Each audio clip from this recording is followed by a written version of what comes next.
Good morning, it's Gary. I'm the Geezer, and this is the Geezerville Chronicle. I'm in my studio, and I'm going to make a special edition of a chronicle. And I call it special edition because my channel on YouTube doesn't really launch until Tuesday, February 11th, and then each Tuesday after that. And I have a library of content that I've already created that will come out beginning February 11th. But something happened yesterday, which I feel strongly that you should know about, and at least I should tell a story about. And here's what it is. Yesterday, there was a real rumble created across the world. It wasn't an earthquake. It wasn't a tsunami. It was an announcement of a new artificial intelligence called DeepSeek, and it was created by a Chinese company, and it launched. And it was touted immediately amongst a lot of people as something that was going to disrupt all the American initiatives that have recently been in the news. And it was going to disrupt all of that technology across the world. And so I decided, well, you know what? I'm going to download a new artificially intelligent app. And it was made available almost instantaneously in the App Store on my iPhone. And so I downloaded Intelligent Agent. Now, to simplify this conversation so I don't get tangled up on the names, we're going to call AIs that are produced in the United States as US technology. And we're going to call this particular new entrant from China, we'll call that Chinese tech. What I decided to do almost immediately was I was going to test this on my own and see how these applications performed. And I came to a rather astonishing observation at the end based on one of the responses that was made from the Chinese model. I started out with a question that had to do with something I was researching on a project that I've been working on, and that will probably come up in some sort of a context later on, something called attribution theory. So I asked each model, quite simply, to explain attribution theory in a sociological context. So I first asked it to the American model, and then I asked it to the Chinese model. And lo and behold, they both spit out the answers almost instantaneously, and I was able to look through them and judge them. Now, while I don't claim to be an expert, I was formally trained in attribution theory about 20 years ago, and it's played a pivotal role in my life and the way I react to things on a day-to-day basis, more than just about any other thing I know.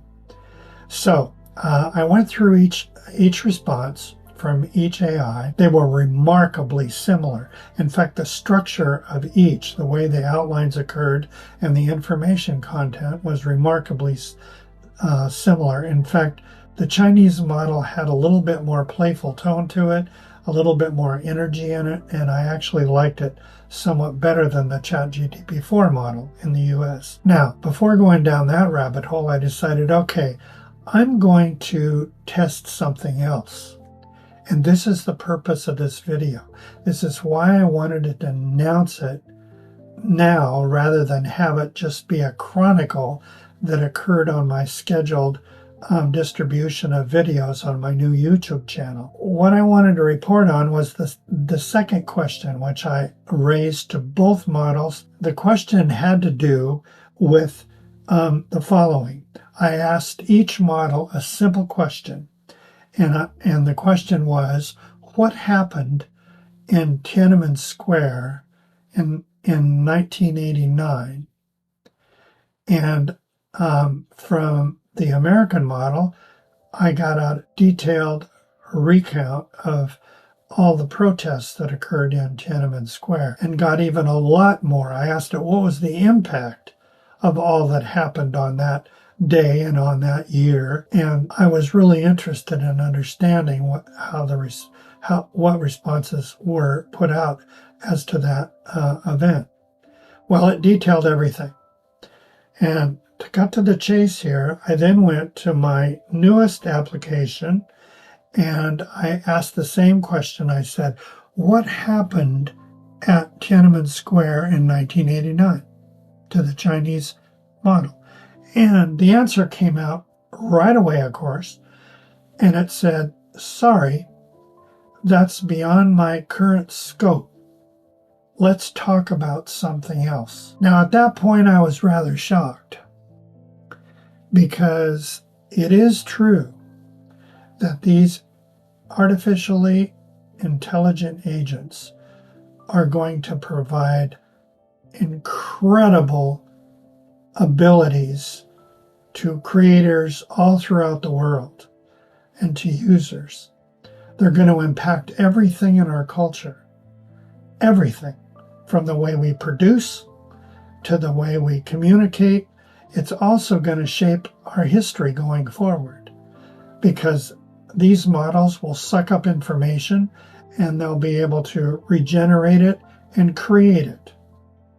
Now, before I draw any conclusions about the obvious censorship that occurred in the Chinese model, I want to read something to you that was written in a book that I will have in the references below called The Coming Wave, and it's written by Mustafa Suleiman, who now works. He was the co-founder of DeepMind, one of the original companies that developed neurological networks and into their current form. And he now works for Microsoft in Seattle and is one of the leaders in their division. And he wrote this book called The Coming Wave, the tsunami that's about to hit all of us. And if we're not prepared, we're going to drown in it. But I'm going to come to two sentences that I think will help make my point. It says here, a single AI program can write as much text as all of humanity. Now think about that. Everything is written that's been written since the in the course of human history can be written by a single AI program today. And then the next sentence.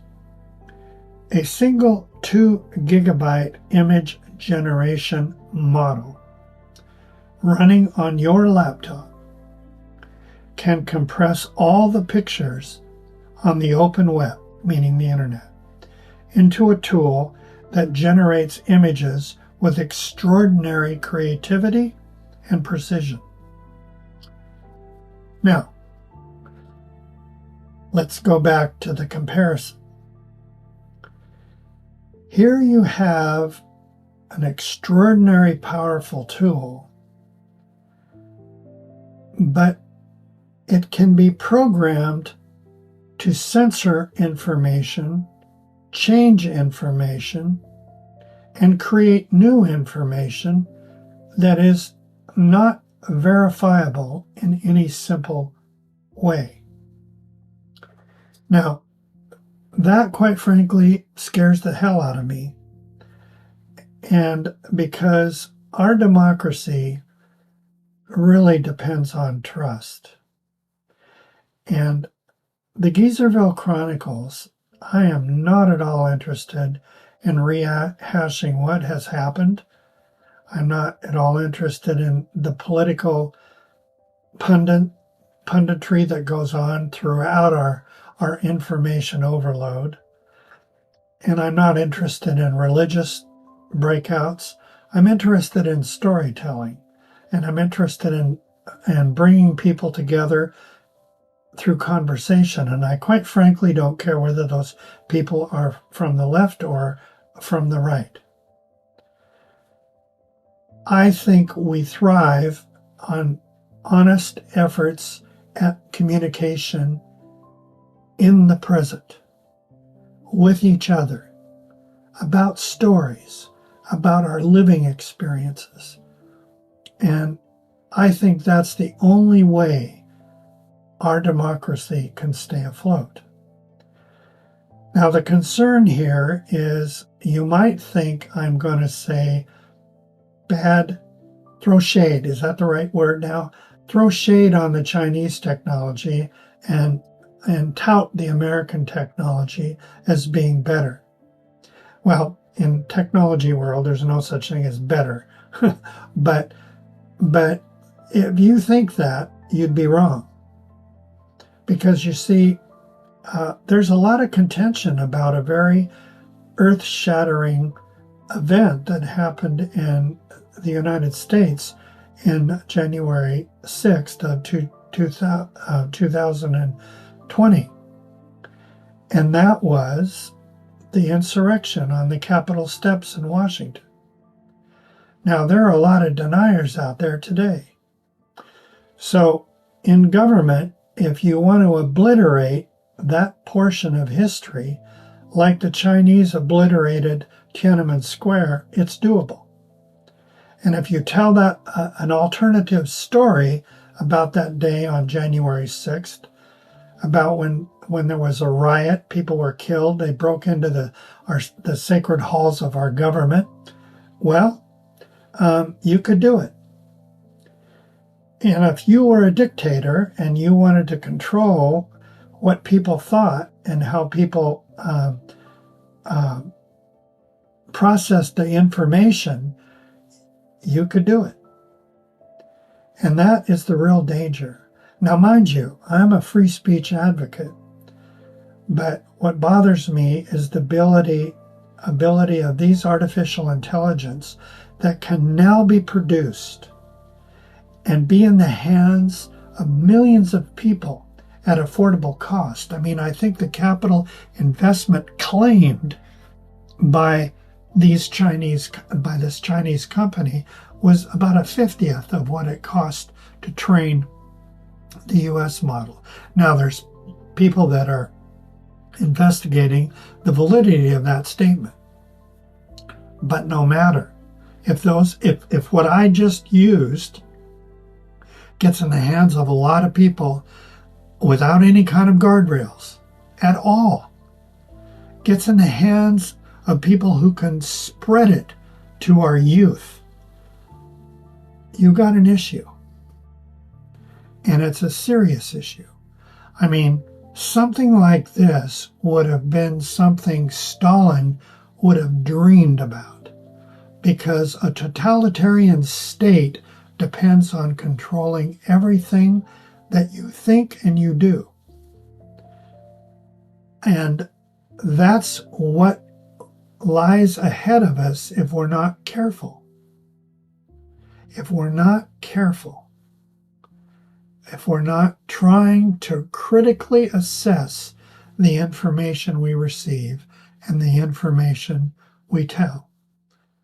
So, I'm going to end on this note, and I'm going to hope that it catalyzes you to want to really understand what is going on and what the coming wave is that we're facing, because it's larger than the skirmishes that are taking place in Washington now.